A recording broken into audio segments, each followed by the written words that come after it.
Hello everyone, welcome back to the channel. 1922. What happened in 1922? Well, I was at least a few years old, and you watching this video, your father was 9, and your grandfather was 3 years old. My cousin was 10 years old. I'm joking, geez. 1922 is a 2017 horror movie based on a book by Stephen King. If you have any inkling of modern horror, you know who Stephen King is. He is the man. He is the horror guy. 1922 was first in a collection, and then it was released as a standalone book like many years later. It was a good story, apparently. This movie was directed by Zach Hilditch. This is one of the only directors that I've looked up, and they have like nothing. He has one movie before this and a short film, and he did a movie later, like another movie eventually.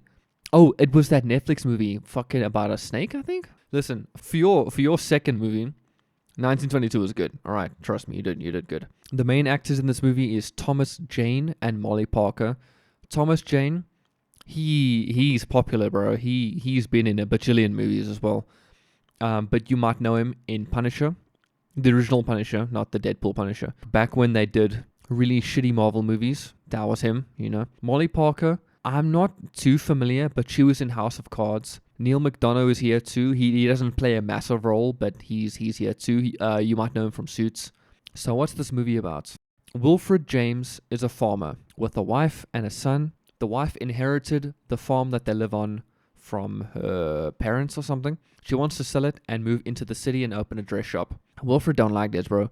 Wilfred, driven by jealousy or greed, or maybe his inner demon, murders his wife, and he kind of convinces his son to help him with the murder, but he kind of just stands there and doesn't do anything.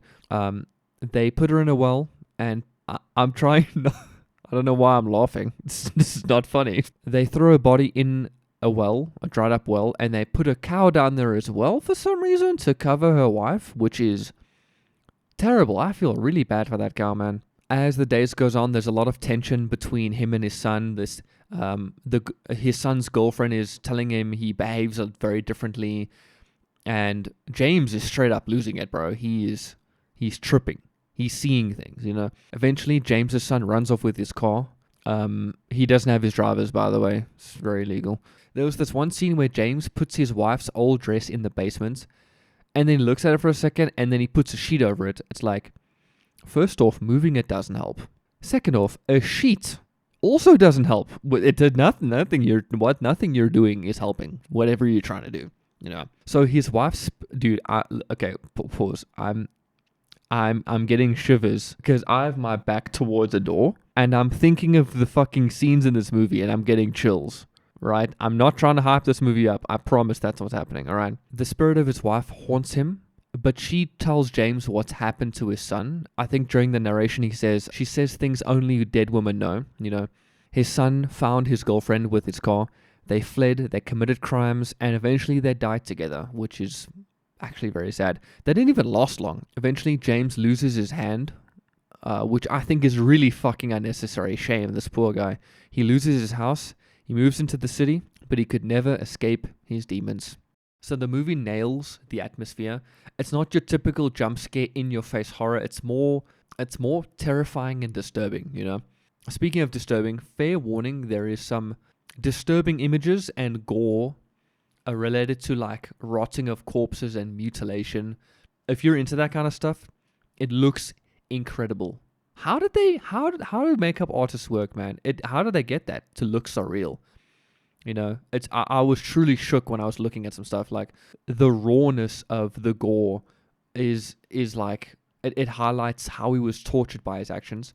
What I like about this movie versus a lot of modern movies, he can't kill it. He can't fend it off with holy water. He can't banish it with some chant. This is his demon. That's why it's so scary. The murder itself, just calling back to the beginning, everything felt so primitive. He saw murderers work. Gosh, there's so much blood to clean. What do I say to the sheriff, etc. The music is one of the most important aspects in this movie.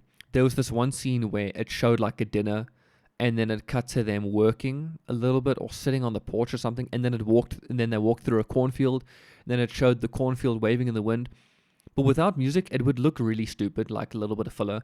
But it got my heart racing. Like the music kept me on edge. It was like, oh my god, what's happening? What are they thinking? What's going on? Like the music was just awesome. It was really, really cool. You know what's sad about this whole thing is that he involved his son, not just convincing him it's okay to murder, but roping him along during the actual murder. The poor kid just trusted his father, and it fucked him up because he ended up stealing his dad's car, finding his girlfriend, running away, and then they fucking died. It was terrible. Feels like I'm supposed to say more, but I can't think of anything. So I'm going to rate it 8 out of 10. It's very well done. Nailed the atmosphere, the dread. The story was good. Acting was good. Music was incredible. Stephen King nails it yet again. I have a few Stephen King books. I have It. I want to read it because, how scary can a book be?